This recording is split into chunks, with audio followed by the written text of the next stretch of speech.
देखिए, आप मिक्स कर रहे हैं। मैं ऐसे डपोर संखी के बात का जवाब नहीं देता। मैं कहता हूं वो आकर के विजय बाबू से बहस कर ले कि 5 विभाग उनके जिम्मे रहा, 5 विभाग में कितना रोजगार दिया, ये विजय बाबू ने पूछा है और इसका जवाब वो दे लें। डपोर संखी, माल महाराज का मिर्जा खेले होली, नीतीश कुमार ने रोजगार दिया और मैं ही हूं। एक झूठ को 100 बार बोल करके गोयबल्स की थ्योरी ना लाएं। बिहार को विशेष राज्य का दर्जा कब तक मिलेगा सर?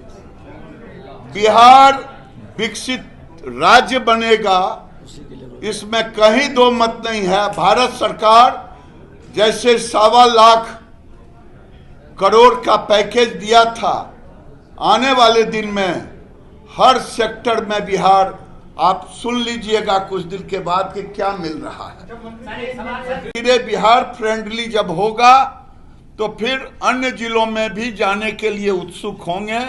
और मैं इतना ही कहूँगा, इस माहौल को बनाने में आपकी एक सकारात्मक भूमिका हो, यही मैं, क्योंकि एक ऐसा सेक्टर है, गारमेंट के सेक्टर में 70% महिला काम करती है और बिहार में आजीविका में, जिसे दीदी लोग प्यार से कहते हैं, वो दीदी 1.5 करोड़ बिहार में है और 1.5 करोड़ दीदी इसका ग्रोथ इंजन बनेगी।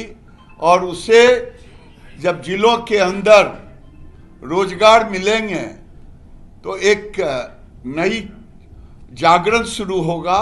और जब 1.5 करोड़ की ताकत बढ़ेगी तो स्वाभाविक है कि बिहार के जीडीपी में एक उछाल आएगा, जिसने बिहार को दूसरे रूप में देखा है। आज बिहार एक अलग रूप में माननीय नीतीश मिश्रा की टीम के साथ, माननीय डिप्टी सीएम के सरकार के साथ, ये नई ऊर्जा के साथ जाने वाला है। और मैं इसीलिए थोड़ा सा केवल देश की बात की, क्योंकि मैं तो भारत का प्रतिनिधि कर रहा हूँ, मैं भी प्रतिनिधित्व करने के लिए ही यहाँ आया। अंत में इतना कहूँगा, भारत सरकार जितनी मांगे इन्होंने रखा था पिछली बार, सारी मांगों को मांग लिया है। अगर वो था एरी सिल्क का डेवलपमेंट करना, वो भी मान लिया। अक्टूबर में एक राष्ट्रीय स्तर का हैंडलूम लगेगा यहाँ बहुत बड़ा, वो उसको भी मान लिया। एक्सपो लगेगा। फिर गया में 2 सेंटर, भागलपुर में 1 सेंटर हैंडलूम और हैंडीक्राफ्ट का भी, उसके लिए भी हम लोगों ने मान लिया। तीसरा है handloom and silk special infrastructure project, Bhagalpur, Nalanda, Nawada, Patna, ये भी मान लिए हैं। और निफ्ट का भी एक सेंटर खोलेंगे। साथ में साथ ये जो गारमेंट है, गारमेंट के 3 सेक्टर हैं, एक ब्रांडेड, एक नॉन ब्रांडेड जो क्लस्टर के रूप में होता, तीसरा है जो पटना और डिस्ट्रिक्ट हेडक्वार्टर पर बड़े बड़े टेलर का देखते हैं, और चौथा है जो गांव में, जिसे आप दर्जी कहते हैं। ये सभी जगह बिहार, जब हम अलग हुए थे तो हमारी आबादी बड़ी मुश्किल से 10 करोड़ था, आज 14 करोड़ से ऊपर हो गया है।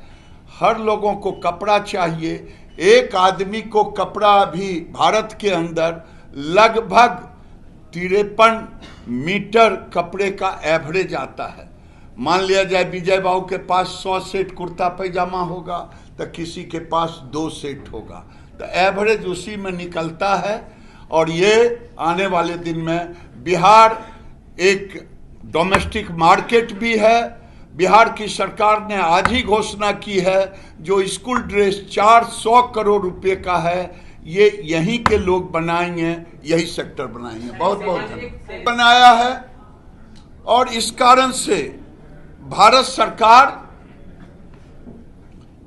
स्वाभाविक है मैं बिहार का हूं, तो बिहार के विकास के लिए मैं प्रयत्न रहूंगा, लेकिन राज्य सरकार की नीतियां ही इतनी अच्छी है, केवल लोगों को बिहार आने से हिचकिचाहट थी,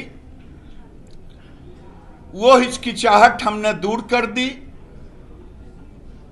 और जो अफवाह फैला रहे हैं विपक्ष, उनसे भी कहना चाहूंगा बिहार को बदनाम न करें। इन्वेस्टर लोग आ रहे हैं, माहौल बन गया है, आपके कारण ही। एक इन्वेस्टर तो मुझे मिला, कहा 50 लाख मेरा जमा है प्रोसेसिंग में, लेकिन मैं ज्यों ही सरकार बदल गई थी बीच में 17 महीना, कहा मैंने छोड़ दिया। तो तुम अपना गुडविल देखो। भारत सरकार देश के अंदर, मैंने कहा कि $350 बिलियन पर जाना है, और उसमें हमने $100 बिलियन एक्सपोर्ट रखा है। और जब यहाँ जूट का उत्पादन भी होता है, जूट भी हमारे ही डिपार्टमेंट से, जूट को हमने प्राथमिकता में ली है। जो कारपेट के लिए आज जूट और कॉटन दोनों मिला के जो सस्ती कारपेट बन रहे हैं, उसमें बिहार के रॉ मटेरियल का बहुत बड़ा योगदान है। तो मैं इतना ही कहूँगा, अब बदलता बिहार में डबल इंजन की सरकार के कारण ही आज एक माहौल बदला है। और हम जो 5 राज्यों को 6 राज्यों को लिया है, उसमें पहला मीटिंग हमने बिहार में रखा है, दूसरा हम उड़ीसा में रखने वाले हैं, तीसरा उसी तरह से उत्तर प्रदेश, मध्य प्रदेश, राजस्थान जहां लेबर है वहां हम जाकर के, जब गारमेंट बनता है तो स्वाभाविक है कि प्रोसेसिंग यूनिट की महत्ता बढ़ती है। जब प्रोसेसिंग होते हैं तो फैब्रिक यानी कपड़े की जरूरत पड़ती है, तो कपड़ा लगता है, और कपड़े जब जरूरत पड़ती है तो स्पिनिंग मिल की जरूरत पड़ती है। ये सब एक दूसरे का इको सिस्टम है, और ये इको सिस्टम बनाने में बिहार सरकार को कोटिशः धन्यवाद देंगे। अभी मुजफ्फरपुर जब पिछली बार मंत्री जी के साथ गए थे, पूरी टीम इनकी थी, पूरी टीम हमारी, तो वहां लगभग 10,000 लोग काम कर रहे हैं। बेतिया में सबसे पहले बेतिया ने शुरू की, बेतिया में सब कारीगर के कारण हुआ, बेतिया एक अच्छा क्लस्टर बन गया है।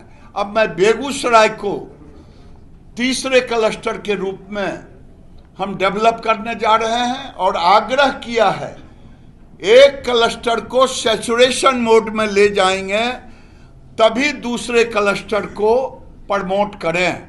आप सबों का स्वागत करते हैं। और आज का जो ये कार्यक्रम है, प्राय आप सब अवगत हैं कि बिहार सरकार ने भारत सरकार के वस्त्र मंत्रालय के सहयोग से सिर्फ टेक्सटाइल क्षेत्र के लिए एक इन्वेस्टर्स मीट का आयोजन किया गया। आप ये भी अवगत हैं कि दिसंबर 2024 में 11-12 को हम लोगों ने बिहार बिजनेस कनेक्ट एक बहुत बड़ा इन्वेस्टमेंट समिट भी हम करने जा रहे हैं। उसी कड़ी में आप इसको जोड़ सकते हैं कि एक टेक्सटाइल सेक्टर स्पेसिफिक ये हमारा निवेशकों के लिए एक ये कार्यक्रम आयोजित था। टेक्सटाइल सेक्टर ऐसा क्षेत्र है कि जिसमें रोजगार की सर्वाधिक संभावना जुड़ी हुई है कृषि क्षेत्र के बाद। और बिहार में क्योंकि हमारे ही लोग हैं जो अन्य राज्यों में जाके वहाँ के फैक्ट्रियों में कार्य करते हैं, विशेष तौर पर जो टेक्सटाइल हमारा क्षेत्र है या उससे जुड़े हुए जो भी हमारे उद्योग हैं उससे। तो कल से यहाँ पर क्योंकि निवेशक जो हम आए यहाँ पर, उनके साथ लगातार हम लोग की बात होती रही। 100 से अधिक विभिन्न राज्यों से भी आप कह सकते हैं, दक्षिण भारत से भी आए हैं लोग, दिल्ली से आए हैं, मुंबई से आए हैं, देश के विभिन्न हिस्सों से प्रभावशाली लोग जो बिहार में काम करने में इच्छा भी रख रहे हैं। कुछ ने अपना काम शुरू भी किया है, कुछ कार्य करने जा रहे हैं। बहुत लोग ऐसे भी हैं जो प्रथम बार बिहार आए हैं, बिहार सरकार ने अपनी नीतियों के बारे में बताया। हम धन्यवाद देना चाहेंगे आदरणीय गिरिराज सिंह जी को कि उनके नेतृत्व में भारत सरकार का पूरा सहयोग हमको मिला। भारत सरकार की सचिव भी आई हैं वस्त्र मंत्रालय की, एडिशनल सेक्रेटरी भी हैं और पूरी टीम उनकी। और यही नहीं, मैं आपको स्मरण दिला दूं कि आदरणीय गिरिराज जी के शपथ ग्रहण के मात्र एक सप्ताह के अंदर ही, जब केंद्र में आदरणीय मोदी जी के नेतृत्व में नई सरकार बनी, एक सप्ताह के अंदर ही आदरणीय गिरिराज जी के नेतृत्व में एक उच्च स्तरीय डेलीगेशन आया था। और हम लोग बिहार सरकार, हम लोग और भारत सरकार मिलके कि बिहार को हम लोग वस्त्र मंत्रालय या टेक्सटाइल सेक्टर में आगे कैसे बढ़ाएं, उस संदर्भ में पूरी कार्य योजना बनी थी। और उसी दिन ये तय हो गया था कि एक निवेशकों का कार्यक्रम हम यहाँ करेंगे। तो मुझको बहुत प्रसन्नता है कि सब यहाँ आए, सबकी इच्छा है बिहार में कार्य प्रारंभ करने की। हमने अपनी नीतियों के बारे में बताया और राज्य सरकार से हर सहयोग के प्रति उनको हमने आश्वस्त भी किया है कि आप बिहार आएँ और बिहार में उद्योग लगाएं और बिहार का अनुभव उनका बेहतर होगा। अब हम आग्रह करेंगे आदरणीय विजय सिन्हा जी से। माननीय तीसरी बार देश के प्रधानमंत्री माननीय नरेंद्र मोदी जी की सरकार बनने के बाद बिहार के मिट्टी से जुड़े बिहार के माननीय मंत्री गिरिराज बाबू का जिस तरह से बिहार के अंदर बदलाव करने का, विकसित बिहार बनाने का, प्रधानमंत्री जी के संकल्प को साकार करने के लिए आज जिस तरह से बाहर के उद्योगपतियों का यहाँ पर बैठक हुई है और जिस तरह से उनका इंटरेस्ट इन्वेस्टमेंट के लिए निवेशक जिस तरह से बिहार आ रहे हैं, ये बिहार के लिए शुभ संकेत है। और मुझे पूरा विश्वास है कि बिहार इतना बड़ा मार्केट है और बिहार के अंदर स्किल्ड लेबर, वाटर, पावर सभी मौजूद है। तो ये हम लोग सफल होंगे। विकसित बिहार में पहली जो भूमिका और कदम हमारे माननीय मंत्री गिरिराज बाबू का उठा है, मैं हृदय से धन्यवाद भी देता हूं। और बिहार की जनता के हित में रोजगार का एक नया अवसर का श्री गणेश भी होगा।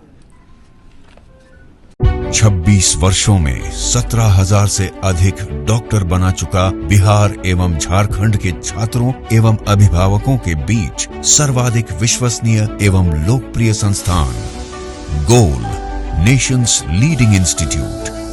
हमारा विश्वास गोल के साथ